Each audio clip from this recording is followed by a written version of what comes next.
हुए ना।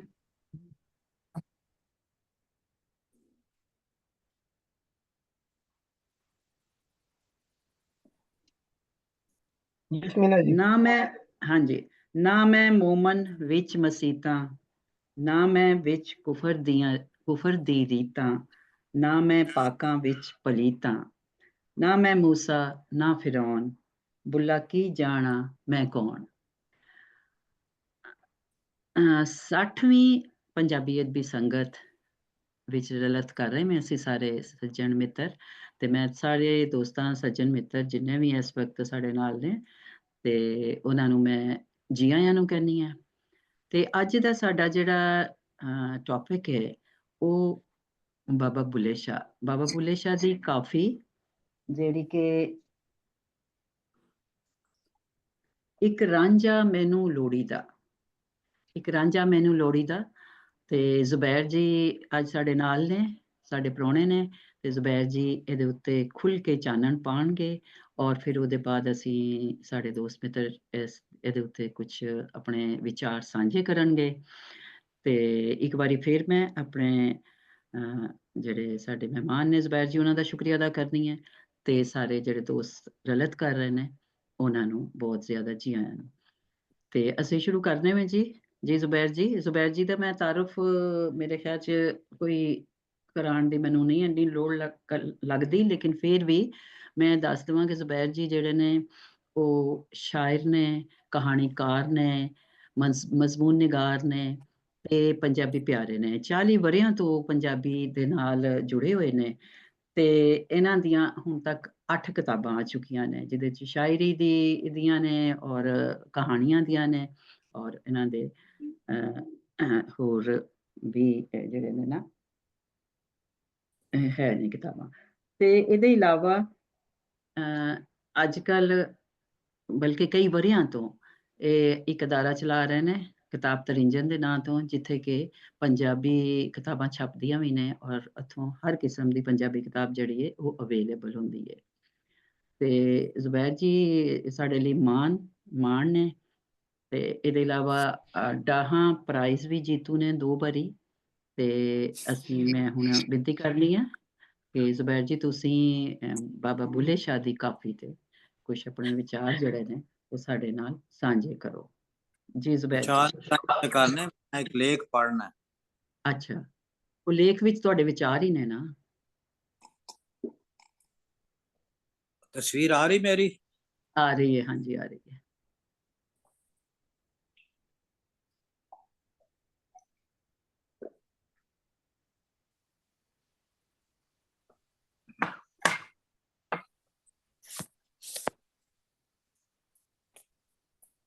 जी अच्छा, कैमरा थोड़ा सा नीचे कर लो।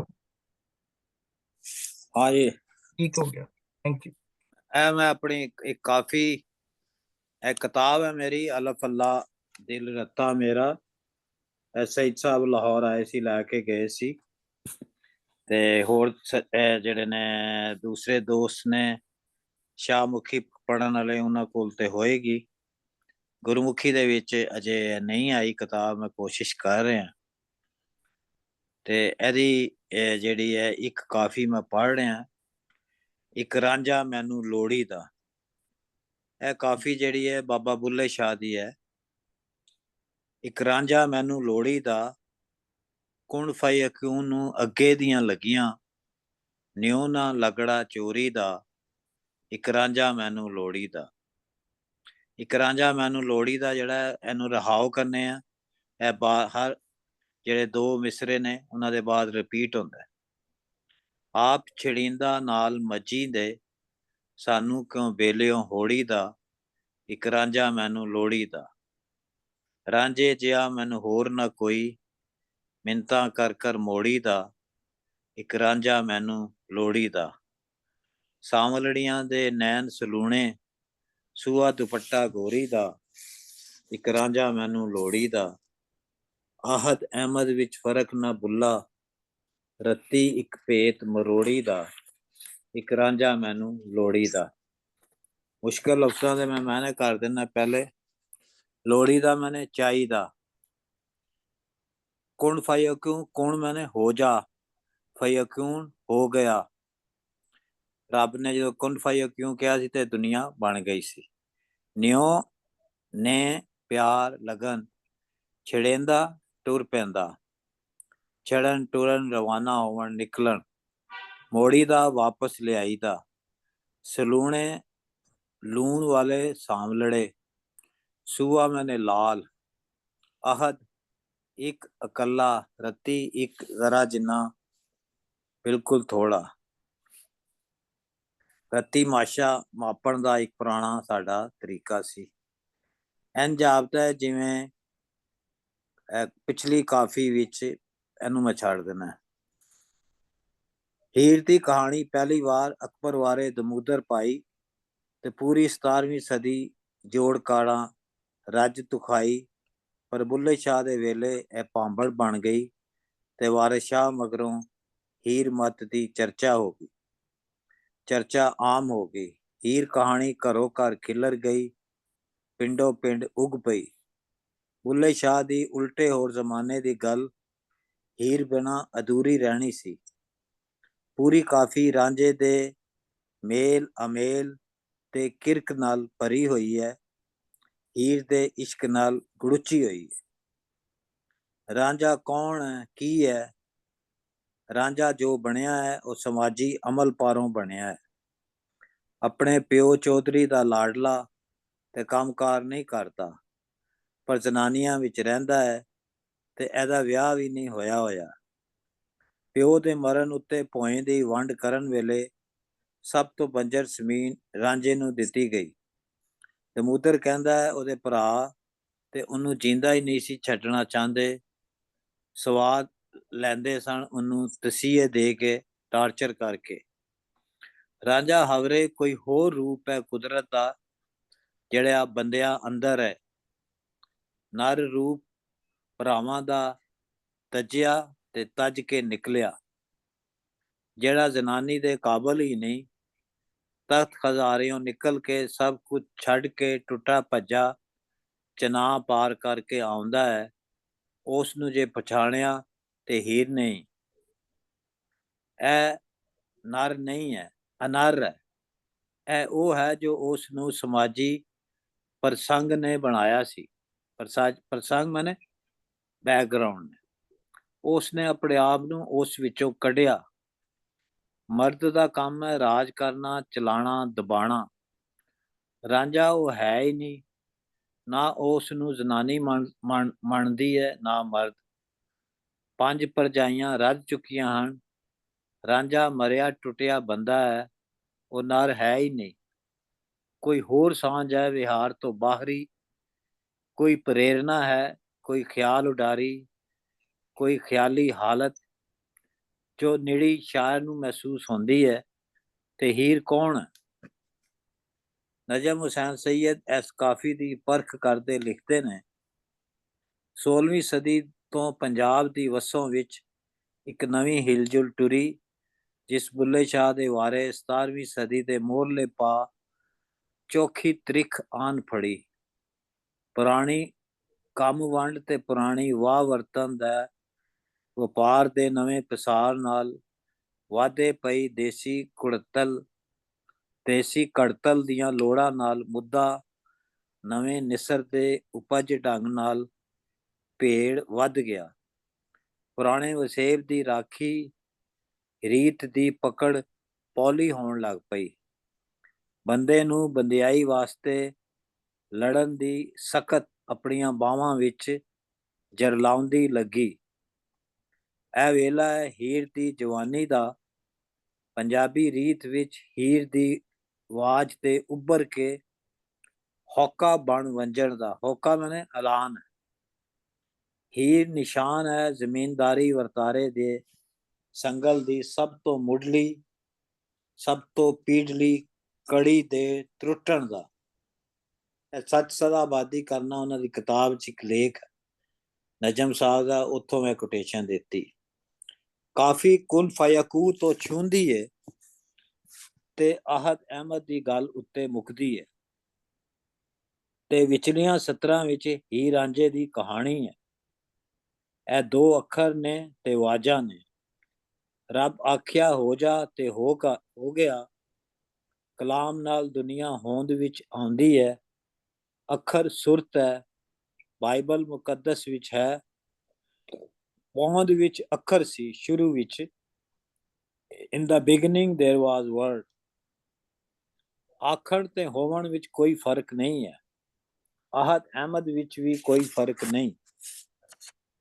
ਤੇ ਫਰਕ ਪਿਆ ਹੈ, ਜੇ ਬੰਦਾ ਤੇ ਰੱਬ ਇੱਕ ਨੇ ਤੇ ਫਿਰ ਦੋਈ ਕਿਉਂ ਹੈ?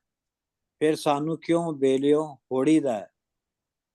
ਬੁੱਲਾ ਕਹਿੰਦਾ ਹੈ ਹੀਰ ਦਾ ਨਿਉ ਚਰੋਕਣਾ ਹੈ। ਇਹ ਉਸ ਵੇਲੇ ਦਾ ਵਕੂਆ ਹੈ ਜਦ ਵੇਲੇ ਤੇ ਥਾਂ ਦਾ ਕੋਈ ਵਿਚਾਰ ਨਾ ਆਏ। ਜਦ ਇਹ ਵਕੂ ਵਾਪਰਿਆ, ਇਸ਼ਕ ਉਸ ਤੋਂ ਪਹਿਲੋਂ ਦੀ ਕੋਈ ਕੈਫੀਅਤ ਹੈ।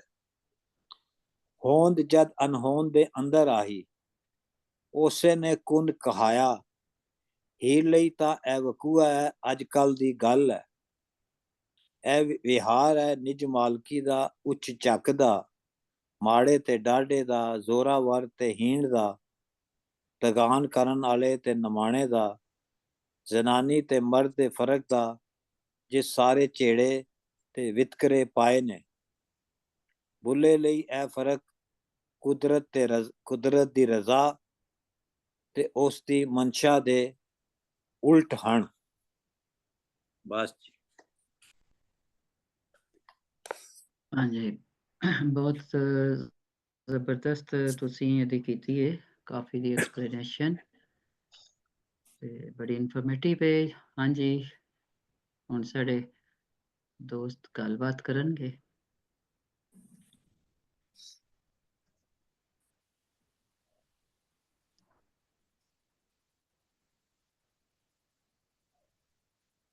ਹਾਂਜੀ ਹਾਂਜੀ, ਸ਼ੇਖ ਆਫਤਾਬ ਜੀ, ਜੀ ਆਇਆਂ ਨੂੰ। ਬਹੁਤ ਸੋਹਣੀ ਇਹਨਾਂ ਨੇ ਇਸ ਧਰਤੀ ਤੇ ਬੜਾ ਖੁੱਲ ਕੇ ਤੇ ਬਿਆਨ ਕੀਤਾ ਹੈ, ਬੜਾ ਅੱਛੀ ਤਰ੍ਹਾਂ ਸਮਝਾਇਆ ਹੈ। ਇਹ ਕਾਫੀ ਇੱਕ ਰਾਂਝਾ ਮੈਨੂੰ ਲੋੜੀ ਦਾ ਜ਼ਮੈਰ ਹੋਣਾ ਦੀ ਇਸ ਕਾਫੀ ਨੇ ਉਹਨਾਂ ਨੇ ਬਹੁਤ ਹੀ ਸੋਹਣੇ ਢੰਗ ਨਾਲ ਖੋਲ ਕੇ ਦੱਸਿਆ ਹੈ। ਇਹ ਉਹਨਾਂ ਦੇ ਇਲਮੀ 50 ਸਾਲਾਂ ਪਰਖ ਪੜਚੋਲ ਦਾ ਹੀ ਨਤੀਜਾ ਹੈ। ਭਈ ਉਹ ਮਾਂ ਬੋਲੀ ਤੇ ਕਲਾਸਿਕੀ ਸ਼ਾਇਰਾਂ ਦੀ ਸ਼ਾਇਰੀ ਅੰਦਰ ਲੁਕੀ ਰਮਜ਼ ਨੂੰ ਸਿਆਣ ਕੇ ਉਹਦਾ ਵੇਰਵਾ ਕਰਦਾ ਹੈ। ਬਾਬਾ ਬੁੱਲੇ ਸ਼ਾਹ ਹੋਰਾਂ ਦੀ ਇਹ ਕਾਫੀ ਕੁਨ ਫਿਕੂਨ ਤੋਂ ਟੁਰ ਰਹੀ ਹੈ ਤੇ ਆਹਦ ਅਹਿਮਦ ਦੇ ਨੁਕਤੇ ਤੇ ਪੁਖਤੀ ਹੈ। ਗੱਲ ਬਿਲਕੁਲ ਸਹੀ ਉਹਨਾਂ ਨੇ ਦੱਸੀ। ਔਰ ਇਹਦੇ ਦਰਮਿਆਨ ਵਿੱਚ ਇੱਕ ਜਿਹੜੀ ਕਹਾਣੀ ਹੈ ਉਹ ਹੀਰ ਰਾਂਝੇ ਦੀ ਕਹਾਣੀ। ਇਸ ਨੂੰ ਸਮਝਣ ਲਈ ਉਹਨਾਂ ਨੇ ਸਾਨੂੰ ਵੇਲੇ ਥਾਂ ਦੇ ਹਵਾਲੇ ਨਾਲ ਵੀ ਅਗਾਈ ਕੀਤੀ। ਤੇ ਜਿਵੇਂ ਰਾਂਝੇ ਤੇ ਹੀਰ ਦਾ ਕਿੱਸਾ ਦਮੂਦਰ ਨੇ ਅਕਬਰ ਬਾਦਸ਼ਾਹ ਦੇ ਦੌਰ ਵਿੱਚ ਲਿਖਿਆ ਤੇ ਵਾਰਿਸ ਸ਼ਾਹ ਹੋਰਾਂ ਇਹਨੂੰ ਸਿਖਰ ਤੇ ਪੜਾ ਦਿੱਤਾ। ਬਾਬਾ ਬੁੱਲੇ ਸ਼ਾਹ ਹੋਰਾਂ ਦਾ ਵੇਲਾ ਚੁਗਤਾ ਸ਼ਾਹੀ ਦੀ ਹੁਕਮਰਾਨੀ ਦਾ ਉਹ ਸਮਾਂ ਹੈ ਜਿਹਦੇ ਅੰਦਰ ਔਰੰਗਜ਼ੇਬ ਦੀ ਹਕੂਮਤੀ ਗਿਰਫਤ ਢਿੱਲੀ ਪੈ ਰਹੀ ਸੀ। ਸਮਾਜ ਅੰਦਰ ਇੱਕ ਮਾਸ਼ੀ ਤਫਰਕੇ ਤੇ ਵਾਧੂ ਖੇਤ ਪੈਦਾਵਾਰ ਵਿੱਚ ਖੋਹ ਖਾਸ ਕਾਰਨ ਹੀਣੇ ਤਬਕੇ ਅੰਦਰ ਨਾਬਰੀ ਤੇ ਰਵਈਏ ਜਨਮ ਲੈ ਰਹੇ ਸਨ। ਇਸ ਮਾਸ਼ੀ ਸਿਆਸੀ ਉਥਲ ਪੁਥਲ ਤੇ ਸ਼ਿਕਾਰ ਵਸੇਬ ਅੰਦਰ ਰਾਂਝਾ ਕਿਉਂ ਲੋੜੀਦਾ ਹੈ? ਰਾਂਝਾ ਕੌਣ ਹੈ? ਕਿ ਰਾਂਝਾ ਕੂੜ ਸਮਾਜ ਦਾ ਉਲਟ ਹੈ? ਰਾਂਝਾ ਪ੍ਰਚਲਿਤ ਰੀਤਾਂ ਖੋ ਖਸ ਤੇ ਹੀਣਿਆਂ ਨਮਾਣਿਆਂ ਉੱਤੇ ਜ਼ੋਰ ਆਵਰਾਂ ਦੇ ਲਾਏ ਤਾਬੇ ਅੱਗੇ ਢਾਏ। ਕਿ ਬਾਬਾ ਬੁੱਲੇ ਸ਼ਾਹ ਨਾਬਰੀ ਦੀ ਇਸ ਚਿਰੰਗ ਨੂੰ ਜਿਹੜੀ ਵੇਲੇ ਕਵੇਲੇ ਪੁੱਕਦੀ ਪਈ ਸੀ ਉਹਨੂੰ ਮੱਚ ਬਣਾਉਣਾ ਚਾਹੁੰਦੇ ਸਨ। ਇਸ ਹਵਾਲੇ ਨਾਲ ਜੇ ਅਸੀਂ 16ਵੀਂ ਤੋਂ ਲੈ 18ਵੀਂ ਸਦੀ ਨੂੰ ਵੇਖੀਏ, ਪੁਰਾਣੇ ਨਿਜ਼ਾਮ ਦੀ ਗਿਰਫਤ ਵਾਧੂ ਪੈਦਾਵਾਰ ਅਜਨਾਸ ਵਜੋਂ ਢਿੱਲੀ ਪੈ ਰਹੀ ਸੀ। ਲੁਕਾਈ ਅੰਦਰ ਇੱਕ ਤਬਕਾਤੀ ਵਿੱਥ ਨਜ਼ਰ ਆ ਰਹੀ ਸੀ, ਕਿਉਂ ਜੇ ਲੁਕਾਈ ਦੀ ਮਿਹਨਤ ਉੱਤੇ ਇੱਕ ਤਰੋਈ ਤਬਕਾ ਮਲਮਲ ਖਲੋਤਾ ਸੀ।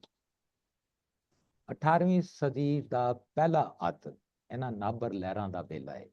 ਬਾਬਾ ਬੁੱਲੇ ਸ਼ਾਹ ਦੀ ਇਸ ਨਾਬਰੀ ਲਹਿਰ ਦੇ ਲਹਿਰ ਦੇ ਹੀ ਰਚੇ ਹੋਏ ਨੇ, ਤਾਂ ਜੋ ਉਹਨਾਂ ਦੀ ਸ਼ਾਇਰੀ ਵਿੱਚ ਇੰਨੀ ਜਿਹੜੀ ਕਰਮਜੋਸ਼ੀ ਜਾਂ ਜਿਹਨੂੰ ਦ੍ਰਿੜਤਾ ਵੀ ਅਸੀਂ ਕਹਿੰਦੇ ਹਾਂ, ਦਲੇਰੀ ਵੀ ਕਹਿੰਦੇ ਹਾਂ, ਮੌਜੂਦ ਹੈ। ਇਸ ਕਾਫੀ ਵਿੱਚ ਉਹ ਆਖਦੇ ਨੇ, ਸਾਂਵਲੀਆਂ ਦੇ ਨੈਣ ਸਲੋਣੇ, ਸੂਹਾ ਦੁਪੱਟਾ ਗੋਰੀ ਦਾ, ਇੱਕ ਰਾਂਝਾ ਮੈਨੂੰ ਲੋੜੀਦਾ। ਜ਼ੁਬੈਰ ਸਾਹਿਬ ਹੋਰਾਂ ਦੇ ਇਸ ਬਾਰੇ ਦੀ ਆਪਣੀ ਕਿਤਾਬ ਵਿਚਾਰ ਲੇਖ ਅੰਦਰ ਬੜੀ ਢੁਕਵੀਂ ਤਸ਼ਰੀਹ ਕੀਤੀ ਉਹਨਾਂ ਨੇ। ਉਹ ਲਿਖਦੇ ਨੇ, 17ਵੀਂ ਜਿਹੜੀ ਸਦੀ ਦਾ ਵੇਲਾ ਹੈ, ਜਿਹਦੇ ਅੰਦਰ ਪੰਜਾਬ ਦੀ ਵਸੋਂ ਅੰਦਰ ਬੜੀ ਹਿਲਜੁਲ ਟੁਰੀ। ਮੈਂ ਉਹਨਾਂ ਦੇ ਅਲਫਾਜ਼ ਦੱਸ ਰਿਹਾ ਜਿਹੜੇ ਉਹਨਾਂ ਨੇ ਲਿਖੇ ਦੇ ਮੁਤਲਕ। ਪੁਰਾਣੀ ਕੰਮ ਵੰਡ ਤੇ ਪੁਰਾਣੀ ਵਾਹ ਵਰਤਨ ਦਾ ਵਪਾਰ ਤੇ ਨਵੇਂ ਪਸਾਰ ਨਾਲ ਵਾਧੇ ਪਈ ਦੇਸੀ ਕਟਲ ਦੀਆਂ ਲੋੜਾਂ ਨਾਲ, ਮੁੱਦਾ ਨਵੇਂ ਨਿਸਰਦੇ ਉਪਜ ਢੰਗ ਨਾਲ ਭੀੜ ਵੱਧ ਗਿਆ।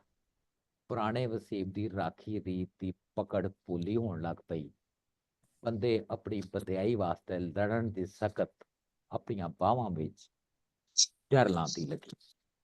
ਹੁਣ ਜਦੋਂ ਅਸੀਂ ਵੇਖਦੇ ਹਾਂ ਫਿਰ ਰਾਂਝਾ ਤਖਤ ਹਜ਼ਾਰਿਆਂ ਟੁਰਦਾ ਏ, ਚਨਾਬ ਪਾਰ ਕਰਦਾ ਏ, ਤਾਂ ਉਹ ਇੱਕ ਆਮ ਬੰਦਾ ਨਹੀਂ ਹੈ।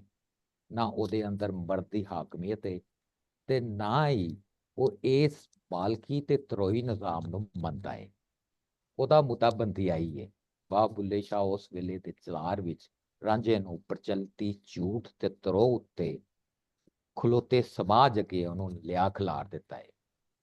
ਫਿਰ ਵੇਲੇ ਦੇ ਹਵਾਲੇ ਨਾਲ ਹੀਰ ਦਾ ਨਿਊ ਕੀ ਹੈ, ਉਹਦੀ ਕਮਿਟਮੈਂਟ ਕੀ ਹੈ। ਤਾਰੀਖੀ ਤੌਰ ਤੇ ਔਰਤ ਪੰਜਾਬ ਵਿੱਚ ਬਾਅਦ ਵੇਲਿਆਂ ਅਗਵਾਈ ਵੀ ਕਰਦੀ ਨਜ਼ਰ ਆਉਂਦੀ ਤੇ ਕਈ ਯੁੱਧਾਂ ਅੰਦਰ ਹਿੱਸਾ ਵੀ ਪਾਉਂਦੀ ਰਹੀ ਹੈ। ਇਸ ਵਜੋਂ ਸਭ ਤੋਂ ਪਹਿਲਾਂ ਹੀਰ ਹੀ ਰਾਂਝੇ ਨੂੰ ਪਛਾਣਦੀ ਹੈ। ਉਹ ਸਭ ਤੋਂ ਪਹਿਲਾਂ ਪ੍ਰਚਲਿਤ ਤਰੋਈ ਨਿਜ਼ਾਮ ਤੇ ਕੂੜ ਮਜ਼ਹਬੀ ਮੁੱਲਾਂ ਦੀ ਨਿੰਦਿਆ ਕਰਦੀ ਹੈ, ਜਿਹਦੇ ਅੰਦਰ ਔਰਤ ਨੂੰ ਇੱਕ ਵਸਤੀ ਸਮਝਿਆ ਜਾਂਦਾ ਹੈ। ਰਹੀ ਗੱਲ ਕੁਨ ਫਿਕੂਨ ਨੂੰ ਛੋਹਣ ਵਾਲੀ ਤੇ ਆਦ ਅਹਿਮਦ ਉੱਤੇ ਮੁਕਾਣ ਵਾਲੀ, ਰੱਬ ਆਖਿਆ ਤੇ ਹੋ ਗਿਆ। ਭਈ ਆਖਣ ਤੇ ਹੋਣ ਵਿੱਚ ਕੋਈ ਫਰਕ ਨਹੀਂ, ਆਦ ਤੇ ਅਹਿਮਦ ਵਿੱਚ ਕੋਈ ਫਰਕ ਨਹੀਂ। ਬੰਦਾ ਤੇ ਰੱਬ ਇੱਕ ਹੀ ਹੈ, ਦੂਈ ਜਾਂ ਦੂਰੀ ਤੇ ਕੋਈ ਨਹੀਂ, ਇੱਕ ਮਿੱਕੇ। ਤੇ ਫਿਰ ਜ਼ੋਰਾਵਰ ਤੇ ਹੀਣੇ ਵਿੱਚ ਫਰਕ ਕਿਉਂ?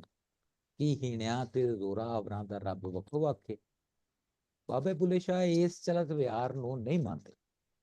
ਉਹਨਾਂ ਮੁਤਾਬਿਕ ਇਹ ਵਿਹਾਰ ਕੂੜ, ਧੱਕਾਸ਼ਾਹੀ ਤੇ ਤਰੋਹ ਉੱਤੇ ਖਲੋਤਾ ਹੈ। ਇਹ ਨਿਜ਼ਾਮ ਸਭ ਬੁਰਾਈਆਂ ਦੀ ਜੜ ਹੈ, ਜਿਹਨੇ ਔਰਤ ਮਰਦ ਦੇ ਦਰਮਿਆਨ ਤਫਰੀਕ ਪੈਦਾ ਕੀਤੀ।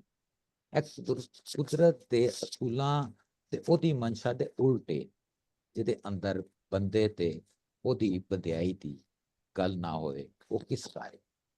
ਬਹੁਤ ਸ਼ੁਕਰੀਆ ਜੀ, ਬਹੁਤ ਸੋਹਣੀ ਉਹਨਾਂ ਨੇ ਇਸ ਕਾਪੀ ਦਾ ਵੇਰਵਾ ਕੀਤਾ ਹੈ ਔਰ ਇਹਦੇ ਨਾਲ ਸਾਨੂੰ ਬਹੁਤ ਅੱਛੀ ਤਰ੍ਹਾਂ ਸਮਝ ਲੱਗ ਜਾਂਦੀ ਹੈ ਉਸ ਵੇਲੇ ਦੇ ਹਵਾਲੇ ਨਾਲ ਵੀ, ਉਹਨਾਂ ਦੀ ਸ਼ਾਇਰੀ ਦੇ ਹਵਾਲੇ ਨਾਲ ਵੀ, ਤੇ ਉਹ ਜਿਹੜਾ ਉਸ ਵਕਤ ਜਿਹੜਾ ਚਲਾਰ ਚੱਲ ਰਿਹਾ ਸੀ ਉਹਦੇ ਨਾਲ ਜਿਹੜੀ ਰਾਂਝੇ ਦੇ ਕਿਸੇ ਨੂੰ ਜੋੜਨਾ ਹੈ ਬੜੀ ਵੱਡੀ ਗੱਲ। ਸ਼ੁਕਰੀਆ। ਬਹੁਤ ਸ਼ੁਕਰੀਆ ਸ਼ੇਖ ਅਫਤਾਬ ਜੀ, ਤੁਸੀਂ ਬੜਾ ਖੋਲ ਕੇ ਜਿਹੜਾ ਜ਼ੁਬੈਰ ਸਾਹਿਬ ਦਾ ਕਾਫੀ ਬਾਰੇ ਜੋ ਉਹਨਾਂ ਨੇ ਲੇਖ ਲਿਖਿਆ ਹੈ, ਉਹਨੂੰ ਤੁਸੀਂ ਮਜ਼ੀਦ ਉਹਦੀ ਤਸ਼ਰੀਹ ਕਰਕੇ ਬੜੀ ਇੱਕ ਜਿਹੜੀ ਹੈ ਵੱਡੀ ਆਪਣਾ ਹਿੱਸਾ ਪਾਇਆ ਹੈ, ਤੇ ਬਹੁਤ ਸ਼ੁਕਰੀਆ ਤੁਹਾਡਾ। ਹਾਂਜੀ, ਹੁਣ ਕੋਈ ਹੋਰ ਦੋਸਤ ਗੱਲ ਕਰਨ ਇਸ ਕਾਫੀ ਬਾਰੇ?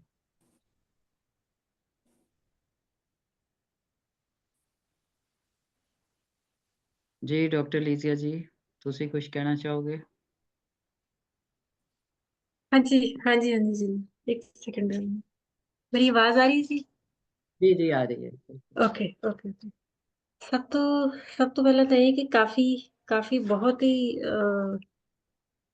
ਅੱਛੀ ਹੈ ਔਰ ਬਹੁਤ ਜ਼ਿਆਦਾ ਇੱਕ ਹਿਸਟੋਰੀਕਲ ਜਿਹੜਾ ਪਰਸਪੈਕਟਿਵ ਹੈ, ਜਿਵੇਂ ਕਿ ਸਰ ਨੇ ਦੱਸਿਆ ਹੀ ਹੈ। ਉਹਨਾਂ ਦਾ ਜਿਹੜਾ ਇੱਕ ਇਹ ਲੇਖ ਸੀਗਾ, ਉਹਨਾਂ ਨੇ ਸਾਰਾ ਇੱਕ ਹਿਸਟੋਰੀਕਲ ਪਰਸਪੈਕਟਿਵ ਦੇ ਰੂਪ ਦੇ ਵਿੱਚ ਕਾਫੀ ਨੂੰ ਉਹਨਾਂ ਨੇ ਖੋਲਣ ਦੇ ਸੰਕੇਤ ਦਿੱਤੇ ਨੇ। ਮੈਂ ਸੰਕੇਤ ਹੀ ਕਹੂੰਗੀ ਜਾਂ ਸੂਤਰ ਕਹੂੰਗੀ, ਕਿਉਂਕਿ ਜਦੋਂ ਅਸੀਂ ਇਹਨੂੰ ਥੋੜਾ ਜਿਹਾ ਡੈਪਥ ਦੇ ਵਿੱਚ ਜਾ ਕੇ ਦੇਖਦੇ ਆ ਤੇ ਕੁਝ ਚੀਜ਼ਾਂ ਨੇ ਇਹਦੇ ਵਿੱਚ ਕਾਫੀ ਦੇ ਵਿੱਚ ਵੀ, ਔਰ ਜਿਹੜੀਆਂ ਸਰ ਨੇ ਜ਼ਿਕਰ ਵੀ ਕੀਤਾ ਉਹਨਾਂ ਦਾ, ਉਹਨਾਂ ਨੇ ਇੱਕ ਹਿਸਟੋਰੀਕਲ ਪਰਸਪੈਕਟਿਵ ਦੇ ਰਿਗਾਰਡਿੰਗ ਜਿਹੜੀਆਂ ਉਸ ਸਮੇਂ ਦੀਆਂ ਗੱਲਾਂ ਕੀਤੀਆਂ ਨੇ, ਉਸ ਵਕਤ ਦੀਆਂ। ਔਰ ਉਸ ਸਮੇਂ ਦੇ ਵਿੱਚ ਜਿਸ ਸਮੇਂ ਇਹ ਲਿਖਿਆ ਗਿਆ ਕਿ ਇੱਕ ਰਾਂਝਾ ਮੈਨੂੰ ਲੋੜੀਦਾ, ਐਕਚੁਅਲੀ ਉਹ ਰਾਂਝੇ ਦੀ ਜਿਹੜੀ ਲੋੜ ਹੈ, ਉਹਦੀ ਲੋੜ ਦਾ ਉਹਦਾ ਰੀਜ਼ਨ, ਉਹਦਾ ਕਾਰਨ, ਉਹਦੀਆਂ ਰੂਟ ਕਾਜ਼ ਦੇ ਪਿੱਛੇ ਸਾਰੇ ਦਾ ਸਾਰਾ ਇਤਿਹਾਸ ਪਿਆ ਹੋਇਆ ਹੈ ਕਿ ਉਹ ਇਸ ਤਰ੍ਹਾਂ ਦੇ ਇੱਕ ਪਰਸਨ ਦੀ ਤਲਾਸ਼ ਦੇ ਵਿੱਚ ਕਿਉਂ ਨੇ। ਔਰ ਦੂਸਰਾ, ਜਿੱਥੇ ਉਹ ਲਿਜਾ ਕੇ ਇਹਨਾਂ ਨੂੰ ਸਥਾਪਿਤ ਕਰ ਰਹੇ ਨੇ ਕਿ ਉੱਥੇ ਰਾਂਝਾ ਹੈ, ਜਾਂ ਜਿਵੇਂ ਇੱਕ ਸਟੋਰੀ ਸਾਡੇ ਕੋਲ ਇੱਕ ਚੱਲੀ ਆ ਰਹੀ ਹੈ, ਉਸ ਪੁਆਇੰਟ ਆਫ ਵਿਊ ਤੋਂ ਅਗਰ ਦੇਖਿਆ ਜਾਏ ਤਾਂ ਜਿੰਨਾ ਸਾਡਾ ਸਾਰਾ ਪਿਛਲਾ ਇਤਿਹਾਸ ਹੈ, ਔਰ ਉਸ ਇਤਿਹਾਸ ਦੇ ਵਿੱਚ ਜਿਸ ਤਰ੍ਹਾਂ ਦੇ ਰਾਜਸ਼ਾਹੀਆਂ ਦੇ ਵਿੱਚ, ਬਾਦਸ਼ਾਹਤ ਦੇ ਵਿੱਚ, ਹੁਕਮਰਾਨਾਂ ਦੇ ਵਿੱਚ, ਰਾਜੇ ਜਾਂ ਰਜਵਾੜਾ ਸ਼ਾਹੀਆਂ ਦੇ ਵਿੱਚ ਇੱਕ ਜਿਹੜੀ ਸਾਡੀ ਆਮ ਪੋਪੂਲੇਸ਼ਨ ਸੀ, ਆਮ ਜਨ ਸੀ, ਉਹਨਾਂ ਦੀ ਜੋ ਹਾਲਤ ਸੀ, ਉਹ ਸਾਰਿਆਂ ਜਿਹੜੀਆਂ ਸੀਗੀਆਂ, ਉਹ ਇੱਕ ਰਾਂਝੇ ਦੇ ਆਣ ਦੇ ਨਾਲ ਉਹ ਸਾਰਿਆਂ ਨੂੰ ਇੱਕ ਢਾਹ ਲਗਾ ਰਿਹਾ ਹੈ। ਪੂਰਾ ਪਿਛਲਾ ਜਿੰਨਾ ਸਾਡੇ ਕੋਲ ਇੱਕ ਕਹਿ ਲਓ ਕਿ 700-800 ਸਦੀ ਦਾ ਜਿੰਨਾ ਵੀ ਇਤਿਹਾਸ ਆ ਰਿਹਾ ਹੈ, ਇੱਕ ਰਾਂਝੇ ਦੇ ਪਰਸਪੈਕਟਿਵ ਦੇ ਵਿੱਚ ਲਿਆ ਕੇ ਇੱਥੇ ਉਹਨਾਂ ਨੇ ਸਾਰਾ ਹੀ ਮਾਈਨਸ ਕਰਤਾ ਕਿ ਉਹਨਾਂ ਨੂੰ ਨਿਜ਼ਾਮ ਕਿਸ ਤਰ੍ਹਾਂ ਦਾ ਚਾਹੀਦਾ ਹੈ। ਦੂਸਰਾ, ਇਹਦੇ ਵਿੱਚ ਮੇਰੇ ਕੋਲ ਕਾਫੀ ਦੇ ਵਿੱਚ ਇੱਕ ਥੋੜਾ ਜਿਹਾ ਡਿਫਰੈਂਟ ਸੀਗਾ, ਮੇਰੇ ਕੋਲ ਹੈ ਕਿ ਮਾਣ ਵਾਲੀਆਂ ਦੇ ਨੈਣ ਸਲੂਣੇ, ਸੂਹਾ ਦੁਪੱਟਾ ਗੋਰੀ ਦਾ। ਇੱਥੇ ਥੋੜੇ ਦੇ ਅਰਥ ਬਦਲ ਜਾਂਦੇ ਨੇ, ਪਰ ਸਰ ਨੇ ਜਿਹੜਾ ਪੜਿਆ ਸੀ ਸ਼ਾਇਦ ਉਹ ਸਾਵਲੀਆਂ ਸੀ, ਉੱਥੇ ਸਾਵਲੀਆਂ ਦੇ ਨੈਣ ਸਲੂਣੇ, ਉਹ ਇੱਕ ਉੱਥੇ ਕਾਫੀ ਡਿਫਰੈਂਟ ਪੈ ਜਾਂਦਾ। ਮੈਂ ਇਸ ਬਾਰੇ ਨਹੀਂ ਕੋਈ ਜ਼ਿਕਰ ਕਰਦੀ। ਜਿਹੜਾ ਇੱਕ ਮੈਸੇਜ ਇਹਦੇ ਚੋਂ ਕਨਵੇ ਹੋ ਰਿਹਾ ਕਿ ਰਾਂਝਾ ਜਿਹੜਾ ਹੈ ਉਹ ਉੱਥੋਂ ਦੀ ਵਸੇਬ ਨਾਲ, ਆਮ ਜਨ ਦੇ ਨਾਲ, ਆਮ ਲੋਕਾਂ ਦੇ ਨਾਲ, ਆਮ ਲੋਕਾਈ ਦੇ ਨਾਲ, ਔਰ ਸਪੈਸ਼ਲੀ ਜੇ ਅਸੀਂ ਕਹੀਏ ਕਿ ਇੱਕ ਫੀਮੇਲ ਦੀ ਜਿਹੜੀ ਸਿਕਸ ਸੈਂਥ ਹੈ ਸਿਚੁਏਸ਼ਨ ਨੂੰ ਦੇਖਣ ਦੀ, ਜਾਂ ਇੱਕ ਐਸੀ ਜਿਹੜੀ ਉਹਦੀ ਇੱਕ ਪਾਵਰ ਹੈ, ਸ਼ਕਤੀ ਹੈ, ਇੱਕ ਪ੍ਰਾਕਿਰਤਿਕ ਸ਼ਕਤੀ ਹੈ, ਉਹ ਜਿਸ ਲੈਵਲ ਤੱਕ ਜਾ ਕੇ ਉਹ ਰਾਂਝੇ ਨੂੰ ਪੁਕਾਰਦੀ ਹੈ ਜਾਂ ਉਹਨੂੰ ਐਸਟੈਬਲਿਸ਼ ਕਰਦੀ ਹੈ ਇੱਕ ਨਵੀਂ ਵਿਵਸਥਾ ਨੂੰ ਸਥਾਪਿਤ ਕਰਨ ਦੇ ਲਈ, ਜਾਂ ਇੱਕ ਪੁਨਰ ਸਿਰਜਿਤ ਕਰਦੀ ਹੈ ਉਸ ਚੀਜ਼ ਨੂੰ। ਉਸ ਪੁਆਇੰਟ ਆਫ ਵਿਊ ਤੋਂ ਮੈਨੂੰ ਲੱਗਦਾ ਕਿ ਸਰ ਨੇ ਜਿਹੜੇ ਸਾਨੂੰ ਵਿਚਾਰ ਦਿੱਤੇ ਨੇ ਇਹਦੇ ਵਿੱਚ ਇੱਕ ਹਿਸਟੋਰੀਕਲ ਪੁਆਇੰਟ ਆਫ ਵਿਊ ਤੋਂ, ਉਹ ਸਾਡੇ ਕੋਲ ਬਹੁਤ ਹੀ ਜ਼ਿਆਦਾ ਅਥੈਂਟਿਕ ਨੇ, ਔਰ ਜਿਹਦੇ ਨਾਲ ਮੈਨੂੰ ਲੱਗਦਾ ਕਿ ਇਹ ਕਾਫੀ ਨੂੰ ਬਿਨਾਂ ਇਤਿਹਾਸ ਨੂੰ ਫਰੋਲੇ ਹੋਏ, ਉਸ ਸਮੇਂ ਨੂੰ ਦੇਖੇ ਹੋਏ ਉਹਨੂੰ ਖੋਲਣਾ ਬਹੁਤ ਮੁਸ਼ਕਲ ਹੈ, ਪਰ ਸਰ ਨੇ ਬਹੁਤ ਥੋੜੇ ਸ਼ਬਦਾਂ ਦੇ ਵਿੱਚ ਉਹਨੂੰ ਸੂਤਰਿਕ ਫਾਰਮ ਦੇ ਵਿੱਚ ਲਿਖਿਆ ਹੋਇਆ ਹੈ। Thank you so much. Thank you ma'am. ਬਹੁਤ ਸ਼ੁਕਰੀਆ ਡਾਕਟਰ ਲੀਜ਼ੀਆ ਜੀ। ਹਾਂਜੀ, ਹੁਣ ਸਾਡੇ ਕੋਲ 2 ਮੈਂਬਰ ਹੈਗੇ ਨੇ, ਸਈਦ ਸਾਹਿਬ ਤੇ ਤਲਤ ਜੀ।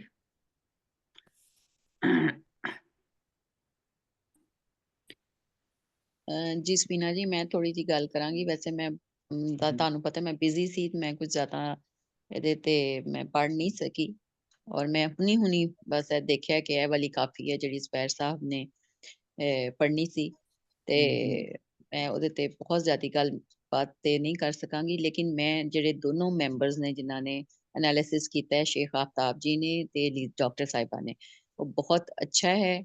ਔਰ ਮੈਂ ਵੀ ਇਹੀ ਕੁਝ ਕਹਿਣਾ ਚਾਹਾਂਗੀ, ਔਰ ਮੈਂ ਸਿਰਫ ਇਹ ਕਹਾਂਗੀ ਕਿ ਜ਼ੁਬੈਰ ਸਾਹਿਬ ਦੀ ਇਹ ਕਿਤਾਬ ਅੱਲਾ ਫੱਲਾ ਰਤਾ ਦਿਲ ਮੇਰਾ ਬਹੁਤ ਹੀ ਜ਼ਬਰਦਸਤ ਕਿਤਾਬ ਹੈ। ਜਿਹੜੇ ਵੀ ਹੁਣ ਸਾਡੇ ਵਗਰਾਂ ਦੇ ਜਿਹੜੇ ਲੋਕ ਨੇ ਉਹ ਪੜ੍ਹਨਾ ਚਾਹੁੰਦੇ ਨੇ ਔਰ ਸਮਝਣਾ ਚਾਹੁੰਦੇ ਨੇ ਗੁਰੂਆਂ ਨੂੰ, ਬਾਬਿਆਂ ਨੂੰ, ਉਹਨਾਂ ਨੇ 4 ਤੇ ਜ਼ੁਬੈਰ ਸਾਹਿਬ ਨੇ ਰੋਸ਼ਨੀ ਪਾਈ ਹੈ ਇਸ ਕਿਤਾਬ ਦੇ ਵਿੱਚ।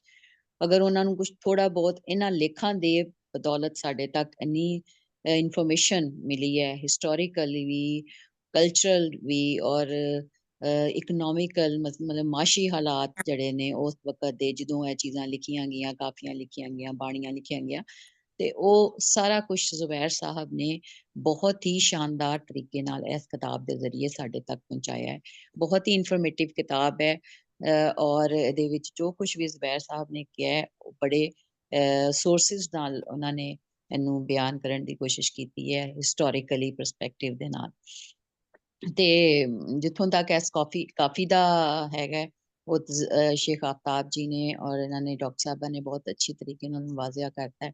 ਔਰ ਵੈਸੇ ਇਹ ਕਾਫੀ ਦਾ ਜਿਹੜਾ ਜ਼ੁਬੈਰ ਸਾਹਿਬ ਨੇ ਲੇਖ ਲਿਖਿਆ ਹੈ ਨਾ, ਉਹਦੇ ਵਿੱਚ ਹੀ ਇੰਨਾ ਕੁਛ ਉਹਨਾਂ ਨੇ, ਔਰ ਆਸਾਨ ਜ਼ੁਬਾਨ ਦੇ ਵਿੱਚ, ਆਸਾਨ ਲੈਂਗੁਏਜ ਵਿੱਚ ਸਾਨੂੰ ਇੰਨਾ ਅੱਛੀ ਤਰੀਕੇ ਨਾਲ ਸਮਝਾ ਦਿੱਤਾ ਗਿਆ ਹੈ ਕਿ ਮੇਰਾ ਨਹੀਂ ਖਿਆਲ ਕਿ ਉਹਦੇ ਤੇ ਮਜ਼ੀਦ ਕੁਛ ਬੋਲਣ ਦੀ ਜ਼ਰੂਰਤ ਹੈ, ਜਾਂ ਉਹਨੂੰ ਇਹਨਾਂ ਨੇ ਬਹੁਤ ਸੋਹਣਾ ਡਿਸਕ੍ਰਾਈਬ ਕੀਤਾ ਹੈ ਕਿ ਰਾਂਝੇ ਦਾ ਕਰੈਕਟਰ ਜਿਹੜਾ ਹੈ ਉਹਦਾ ਮੀਨਿੰਗ ਕੀ ਹੈ, ਤੇ ਉਹ ਜਿਹੜੀ ਇਸ਼ਕ ਦੀ ਕੈਫੀਅਤ ਹੈ ਉਹਦੇ ਹਰ ਇਨਸਾਨ ਦੇ ਅੰਦਰ ਹੀ ਮੌਜੂਦ ਹੁੰਦੀ ਹੈ।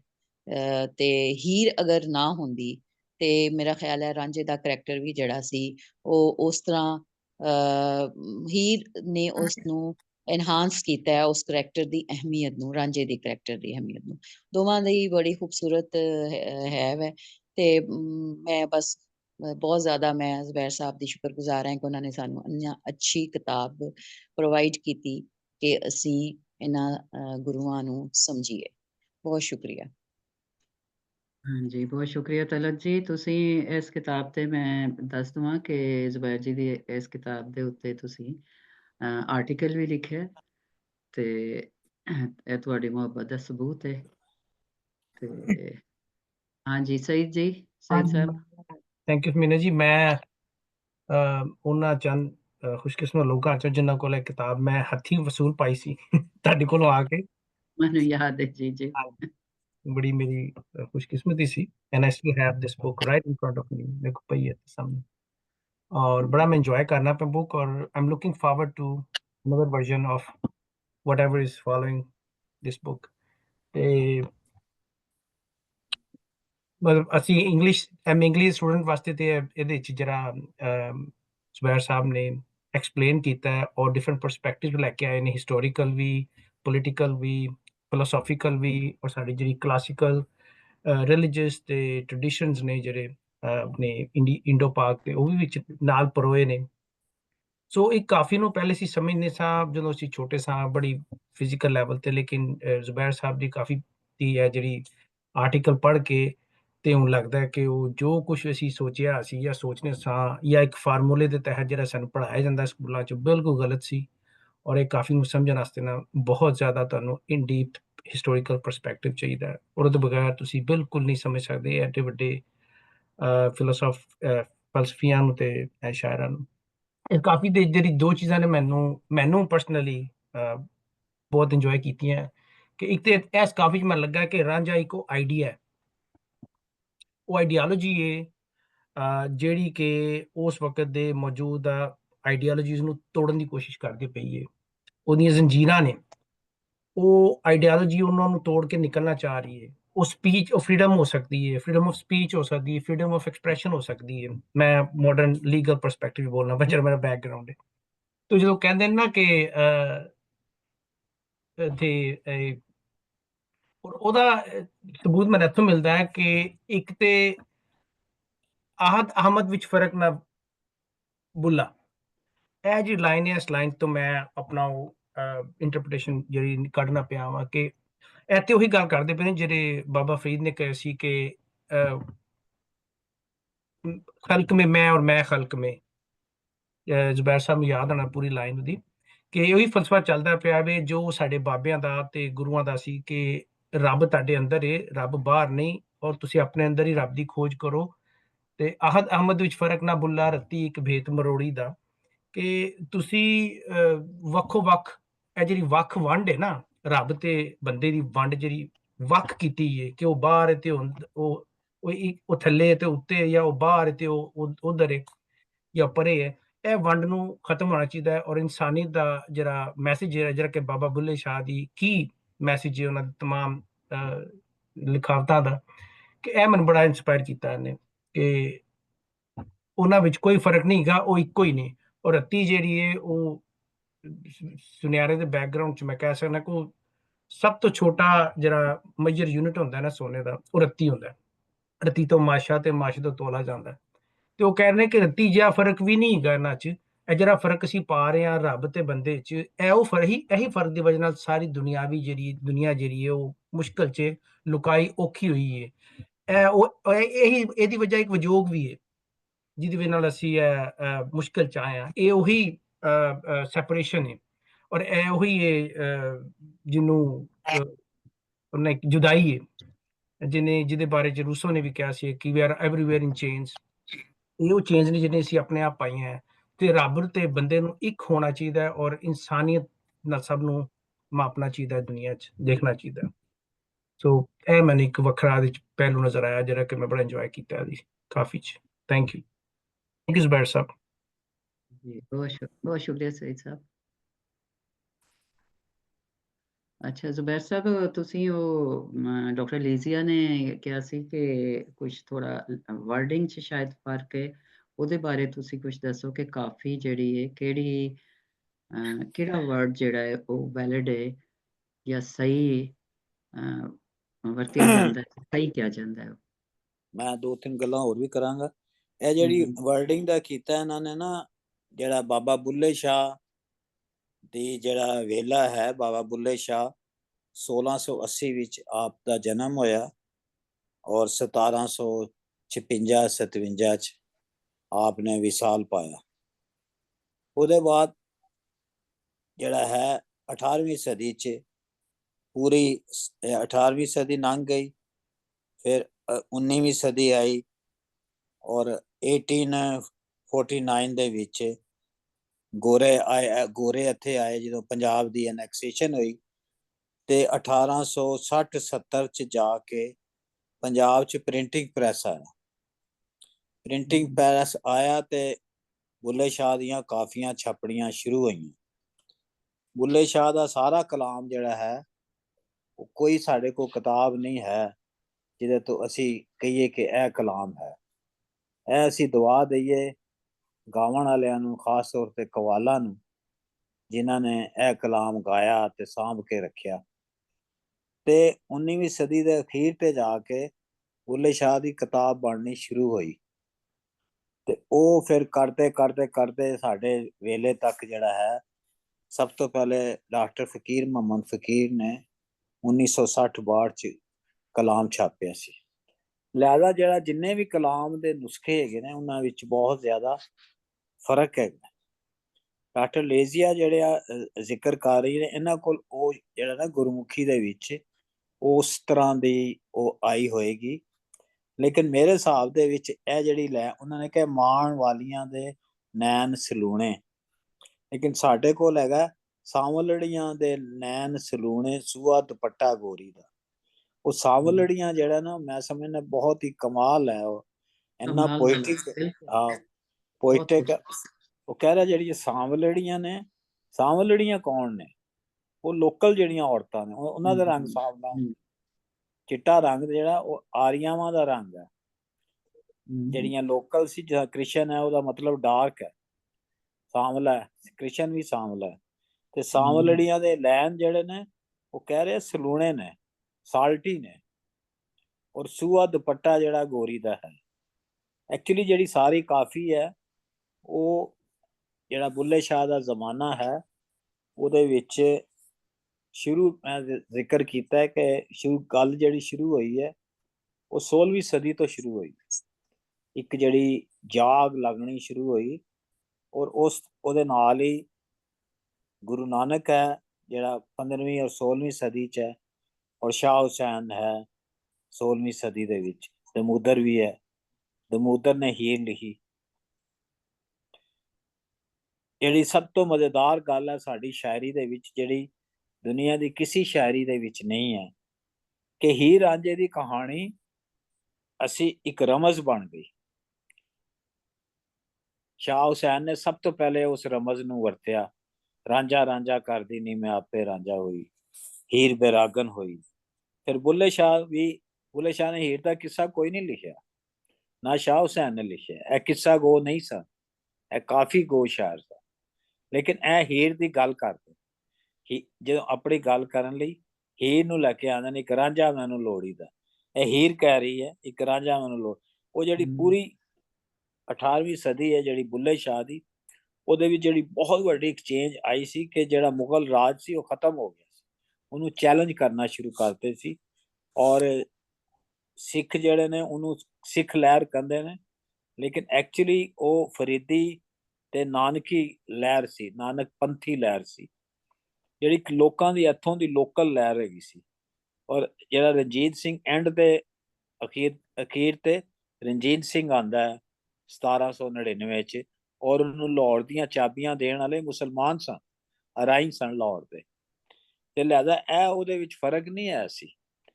ਜਿਹੜਾ ਬੁੱਲੇ ਸ਼ਾਹ ਇਹ ਕਹਿ ਰਿਹਾ ਕਿ ਇਨਕਲਾਬ ਤਿਆਰ ਹੈਗਾ, ਜਿਹੜੀ ਪਰਾਤ ਹੈ ਨਾ ਉਹ ਭਰੀ ਹੋਈ ਹੈ, ਸਿਰਫ ਇੱਕ ਤੁਪਕਾ ਹੋਰ ਪੈਣਾ ਉਹਦੇ ਚ ਤੇ ਉਹ ਜਿਹੜੀ ਪਰਾਤ ਭਰ ਜਾਏਗੀ। ਉਹ ਤੁਪਕਾ ਕੀ ਹੈ? ਰਾਂਝਾ।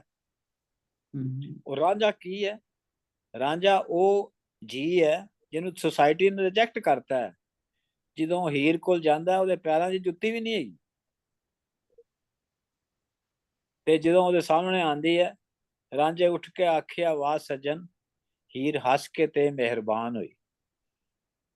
ਵਾਰਿਸ ਸ਼ਾਹ ਦੀ ਲਾਈਨ।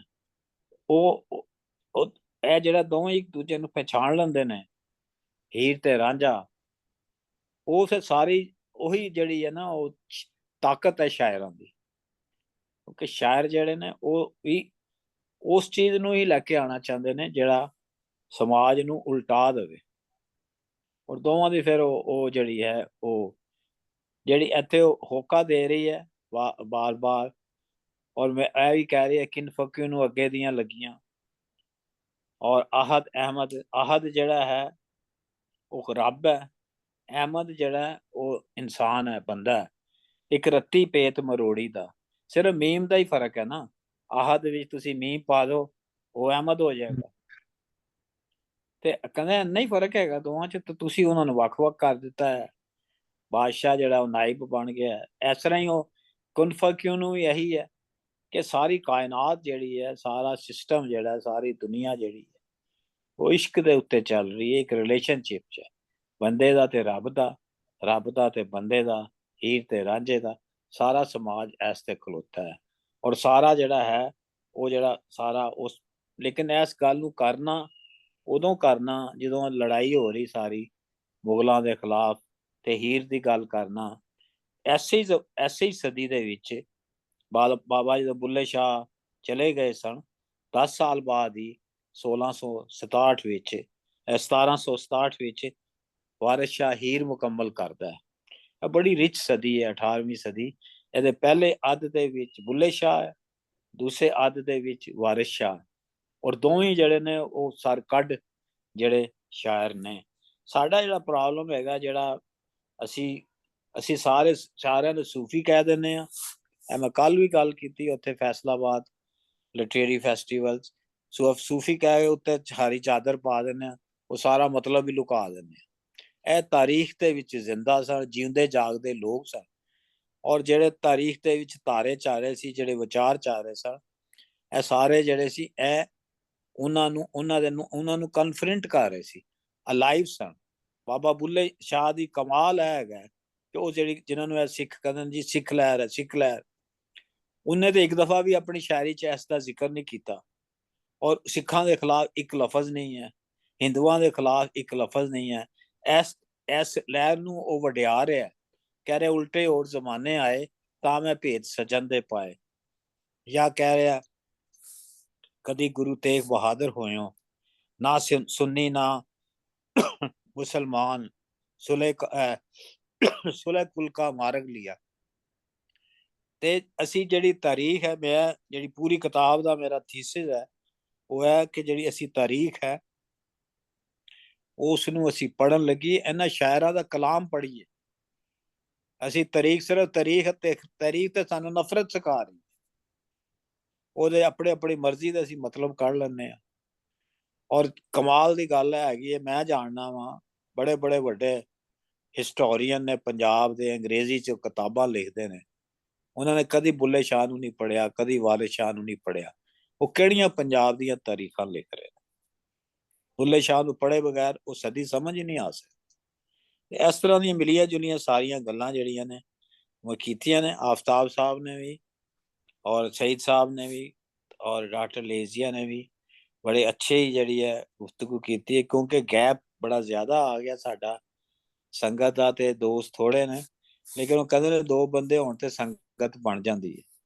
ਤੇ ਅਸੀਂ ਤੇ 5-6 ਬੰਦੇ ਸਾਂ ਤੇ ਸੰਗਤ ਸਾਡੀ ਕਾਮਯਾਬ ਹੈ ਨਾ। ਤੁਸੀਂ ਸੋਚੋ ਕਿ ਰਿਕਾਰਡਿੰਗ ਦੇ ਵਿੱਚ ਚਲੀ ਜਾਏਗੀ ਤੇ ਪਤਾ ਨਹੀਂ ਕਿੰਨੇ ਲੋਕ ਇਸ ਨੂੰ ਸੁਣਨਗੇ, ਤੇ ਕੁਛ ਡਿਸਅਪੁਆਇੰਟ ਹੋਣ ਵਾਲੀ ਕੋਈ ਗੱਲ ਨਹੀਂ। ਹਾਂ ਨਹੀਂ ਜੀ, ਇਹ ਇੰਨੀ ਇਨਫੋਰਮੇਟਿਵ ਤੁਹਾਡੀ ਕਾਫੀ ਜਿਹੜੇ ਤੁਸੀਂ ਲੇਖ ਲਿਖਿਆ ਔਰ ਉਹਦੇ ਉੱਤੇ ਡਿਸਕਸ਼ਨ ਜਿਹੜੀ ਹੋਈ ਹੈ ਇੰਨੀ ਇਨਫੋਰਮੇਟਿਵ ਹੈ। ਮੈਂ ਸਮਝਦੀ ਹਾਂ ਕਿ ਜਿਹੜੇ ਸਟੂਡੈਂਟ ਨੇ ਆਉਣ ਵਾਲੇ ਪੰਜਾਬੀ ਦੇ ਜਿਹੜੇ PhD ਕਰ ਰਹੇ ਨੇ, MPhil ਕਰ ਰਹੇ ਨੇ, ਇਹ ਉਹਨਾਂ ਲਈ ਇੱਕ ਬੜੀ ਵੱਡੀ ਇੱਕ ਜਿਹੜੀ ਹੈ ਨਾ ਖੁਸ਼ਕਿਸਮਤੀ ਹੈ ਉਹਨਾਂ ਲਈ ਕਿ ਉਹ ਸੁਣਨ ਔਰ ਜਿਹੜੇ ਵਿਚਾਰ ਨੇ ਜਿਹੜੇ ਕਿ ਹਿਸਟਰੀ ਜਿਹੜੇ ਕਿ ਪੜ੍ਹਾਏ ਨਹੀਂ ਗਏ, ਜਿਹਨੂੰ ਕਿ ਬਿਲਕੁਲ ਬੰਦ ਰੱਖਿਆ ਗਿਆ ਸਾਨੂੰ ਜੋ ਕੁਝ ਤਾਰੀਖ ਪੜ੍ਹਾਈ ਗਈ, ਜੋ ਸਾਨੂੰ ਬਾਬਿਆਂ ਦੇ ਬਾਰੇ ਚ ਵਾਕਈ ਬਿਲਕੁਲ ਸੂਫੀ ਉਹਨਾਂ ਨੂੰ ਮਜ਼ਹਬੀ ਤੌਰ ਤੇ ਉਹਨਾਂ ਨੂੰ ਪੜ੍ਹਾਇਆ ਗਿਆ ਕਿ ਇਹ ਤੇ ਮਜ਼ਹਬ ਦੀ ਗੱਲ ਕਰਦੇ ਸੀ ਤੇ ਇਹ ਗੱਲਾਂ ਖੁੱਲਣੀਆਂ ਚਾਹੀਦੀਆਂ ਨੇ। ਤੇ ਜ਼ੁਬੈਰ ਜੀ ਤੁਹਾਡਾ ਬਹੁਤ ਸ਼ੁਕਰੀਆ, ਤੁਸੀਂ ਇੰਨਾ ਖੂਬਸੂਰਤ ਜਿਹੜਾ ਕਾਫੀ ਨੂੰ ਖੋਲ ਕੇ ਦੱਸਿਆ ਹੈ ਔਰ ਬਿਆਨ ਕੀਤਾ ਹੈ ਔਰ ਬੜੀ ਅੱਛੀ, ਭਾਵੇਂ ਜਿੰਨੇ ਵੀ ਬੰਦੇ ਸੀ ਉਹ ਬਿਲਕੁਲ ਤੁਸੀਂ ਸਹੀ ਫਰਮਾਇਆ ਕਿ 2 ਨਾਲ ਸੰਗਤ ਪੂਰੀ ਹੋ ਜਾਂਦੀ ਹੈ ਔਰ 1 ਤੇ 1 11 ਹੁੰਦੇ ਨੇ। ਤੇ ਬਹੁਤ ਸ਼ੁਕਰੀਆ ਸਾਡੇ ਰਲਤੀਆਂ ਦਾ, ਸੰਗਤ ਚ ਆਏ ਨੇ, ਗੱਲਬਾਤ ਕੀਤੀ ਹੈ। ਤੇ ਜ਼ੁਬੈਰ ਜੀ ਤੁਹਾਡਾ ਬਹੁਤ ਸ਼ੁਕਰੀਆ। ਫਿਰ ਮਿਲਾਂਗੇ ਨਵੇਂ ਟੌਪਿਕ ਨਾਲ ਔਰ ਨਵੇਂ ਅਸੀਂ ਆਪਣੇ ਪ੍ਰਾਹੁਣਿਆਂ ਨਾਲ। ਨੀਨਾ ਜੀ ਤੇ ਜੀ ਮੈਂ ਸਿਰਫ ਇੱਕ ਗੱਲ ਐਡ ਕਰਨਾ ਚਾਹ ਰਿਹਾ, ਸੌਰੀ ਜੀ ਹਾਂਜੀ ਕਰੋ ਇੱਕ ਗੱਲ ਐਡ ਕਰਨਾ ਚਾਹ ਰਿਹਾ ਕਿ ਇੱਕ ਤੇ ਫਰਕ ਨਹੀਂ ਪੈਂਦਾ ਸੰਗਤੀ 2 ਨੇ ਜਾਂ 10 ਨੇ, ਅਸਲ ਜਿਹੜੀ ਚੀਜ਼ ਹੈ ਉਹ ਗੱਲ ਪੈਂਦੀ ਹੈ ਕਿ ਉਹਦੇ ਚ ਕੁਆਲਿਟੀ ਕਿੰਨੀ ਹੈ।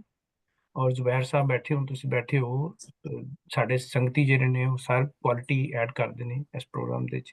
ਸੋ they are equally collaborators and contributors. Number 1। Number 2, ਇਹ ਜਿਹੜੀ ਸੰਗਤ ਅਦਬੀ ਸੰਗਤ ਦੀਆਂ ਵੀਡੀਓਜ਼ ਅਸੀਂ ਰਿਕਾਰਡ ਕਰਕੇ ਪਾਈ ਜਾ ਰਹੇ ਹਾਂ, ਇਹ ਉਹ ਰੋਸ਼ਨੀਆਂ ਨੇ ਜਿਹੜੀਆਂ ਕਿ ਰਹਿੰਦੀ ਦੁਨੀਆ ਤੱਕ ਇਹ ਤੁਹਾਡੇ ਨਾਂ ਨੂੰ ਜਗਮਗਾਉਂਦੀਆਂ ਰਹਿਣਗੀਆਂ। ਔਰ ਮੇਰੇ ਕਈ ਜਾਹਿਲ ਜਿਹੜੇ ਨੇ ਇਸ ਤੋਂ ਬਹੁਤ ਜ਼ਿਆਦਾ ਨਾ ਬੈਨੀਫਿਟ ਲੈ ਰਹੇ ਨੇ ਔਰ ਅਸੀਂ ਅੱਗੇ ਸ਼ੇਅਰ ਕਰਕੇ ਇਹ ਰੋਸ਼ਨੀ ਫੈਲਾ ਰਹੇ ਹਾਂ। ਇਹ ਰੋਸ਼ਨੀ ਜਿਹੜੀ ਮੁੱਕ ਨਹੀਂ ਸਕਦੀ, ਵਧੇਗੀ, ਘਟ ਨਹੀਂ ਸਕਦੀ। ਬਿਲਕੁਲ ਥੈਂਕ ਯੂ ਫॉर दैट। ਬਿਲਕੁਲ ਸਹੀ ਕਹਿ ਰਹੇ ਹੋ, ਬਿਲਕੁਲ ਸਹੀ ਫਰਮਾਇਆ ਤੁਸੀਂ ਕਿ ਬਿਲਕੁਲ ਇਹ ਰੋਸ਼ਨੀ, ਇਹ ਨੂਰ ਹੈ, ਇਹ ਚਾਨਣ ਹੈ ਜਿਹੜਾ ਵੱਧਦਾ ਜਾਣਾ ਹੈ ਔਰ ਇਹ ਵਿਚਾਰ ਜਿਹੜੇ ਨੇ ਇਹ ਸਾਂਝੇ ਕਰਨ ਨਾਲ ਜਿਹੜੇ ਨੇ ਉਹ ਵਧਣਗੇ ਚਾਨਣ ਦੇ ਰੂਪ ਦੇ ਸੂਰਤ। ਬਸ ਆਖਰੀ ਗੱਲ ਹੈ ਵੀ ਕਿ ਅਸੀਂ ਹੁਣ ਜਾ ਰਹੇ ਹਾਂ ਫਾਰਮਲ ਐਜੂਕੇਸ਼ਨ ਤੋਂ ਅਸੀਂ ਲੰਘ ਕੇ ਸਾਰੇ ਆਏ ਹਾਂ ਤੇ ਅਸੀਂ ਨੋਟ ਕੀਤਾ ਕਿ ਜਿਹੜੇ ਸਾਡੇ ਸਕੂਲ ਕਾਲਜ ਜਿਹੜੇ ਫਾਰਮਲ ਐਜੂਕੇਸ਼ਨ ਦੇ ਰਹੇ ਨੇ ਉਹ ਕਿੰਨੀ ਗਲਤ ਐਜੂਕੇਸ਼ਨ ਦੇ ਰਹੇ ਨੇ। ਔਰ ਹੁਣ ਪੂਰੀ ਦੁਨੀਆ 'ਚ ਵੈਸੇ ਇੱਕ ਲਹਿਰ ਚੱਲ ਪਈ ਹੈ ਕਿ ਜਿਹੜੀ ਸਹੀ ਐਜੂਕੇਸ਼ਨ ਨਾ ਉਹ ਇਨਫਾਰਮਲ ਹੈ, ਜਿਹੜੀ ਕਿ ਜ਼ੁਬੈਰ ਸਾਹਿਬ ਦੇ ਡਰਾਇੰਗ ਰੂਮ 'ਚੋਂ ਨਿਕਲਦੀ ਪਈ ਹੈ, ਜਿਹੜੀ ਤੁਹਾਡੇ ਡਰਾਇੰਗ ਰੂਮ 'ਚੋਂ ਨਿਕਲਦੀ ਪਈ ਹੈ, ਜਿਹੜੀ ਸਾਡੇ ਜਿਹੜੇ ਸੰਗਤੀ ਨੇ ਘਰਾਂ ਕਮਰਿਆਂ 'ਚ ਬਹਿ ਕੇ ਫਰੀडम ऑफ स्पीच ਤੇ ਐਕਸਪ੍ਰੈਸ਼ਨ ਦੇ ਨਾਲ ਉਹ ਆਈਡੀਆਜ਼ ਦੀ ਪ੍ਰਚਲਿਤ ਕਰਦੇ ਪਏ ਨੇ। I think that we are moving towards informal education, ਜਿਹੜੀ ਕਿ ਸਹੀ ਐਜੂਕੇਸ਼ਨ ਜਿਹਦੇ 'ਚ ਕਿਸੇ ਦੀ ਛਾਪ ਨਹੀਂ ਹੈਗੀ, ਕੋਈ ਜ਼ੋਰ ਜ਼ਬਰਦਸਤੀ ਨਹੀਂ ਹੈਗੀ, ਆਈਡੀਓਲੋਜੀਜ਼ ਤੇ ਪਹਿਰੇ ਨਹੀਂ ਹੈਗੇ। Thank you very much. ਬਿਲकुल ਸਹੀ ਕਿਹਾ ਤੁਸੀਂ ਸਹੀਦ ਸਾਹਿਬ, ਬਿਲकुल ਸਹੀ ਕਿਹਾ। ਬਹੁਤ ਸ਼ੁਕਰੀਆ ਤੇ ਸਭ ਦੋਸਤਾਂ ਦਾ ਬਹੁਤ ਸ਼ੁਕਰੀਆ। ਫਿਰ ਮਿਲਾਂਗੇ ਅਗਲੀ ਸੰਗਤ 'ਚ। ਰੱਬ ਰਾਖਾ। ਥੈਂਕ ਯੂ ਰੱਬ ਰੱਖਾ ਜੀ।